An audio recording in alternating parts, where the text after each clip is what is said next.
विस्तार आहे। मुंबई महानगरपालिका शाळांभोवतीची झाडांचं सर्वेक्षण करणार आहे।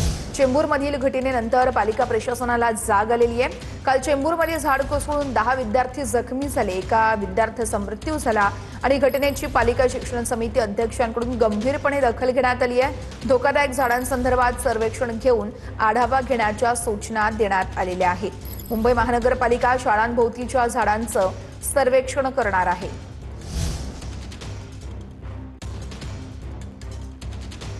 या संदर्भातले अपडेट देत आहेत निवृत्ती बाबर आमचे प्रतिनिधी आहेत आपल्यासोबत। निवृत्ती, काल चेंबूरमध्ये घडलेली घटना आणि त्यानंतर आता पालिकेचा हा निर्णय, नेमकी काय माहिती आहे? नक्कीच वर्ष, आपण पाहतोय की काल दुपारी 3:30 वाजता चेंबूरमध्ये एका शाळेच्या बसवरती झाड कोसळलं आणि त्यामध्ये एका विद्यार्थ्याचा जो आहे तो मृत्यू झालेला आहे। त्यानंतर आता पालिका प्रशासनाला जाग आलेली आहे।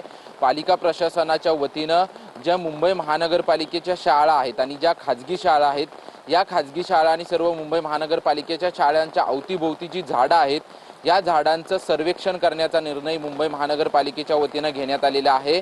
मुंबईमध्ये जवळपास 1000हून अधिक शाळा आहेत आणि यामध्ये 750 इमारतींमध्ये ह्या सर्व शाळा ज्या आहेत त्या शाळा भरतात।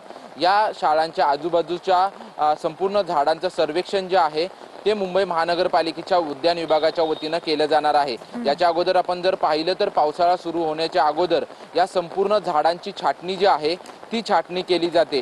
2018 मध्ये मुंबई महानगरपालिकेच्या वतीनं संपूर्ण झाडांचं सर्वेक्षण जे आहे ते सर्वेक्षण केलं होतं। यामध्ये 29.78 लाख एवढी झाडं जी आहेत ते मुंबईमध्ये आढळून आली होती। यामधली जी काही धोकादायक झाडं आणि धोकादायक झाडांच्या फांद्या होत्या या संपूर्णपणे मुंबई महानगरपालिकेच्या उद्यान विभागाच्या वतीनं छाटण्यात आल्या होत्या।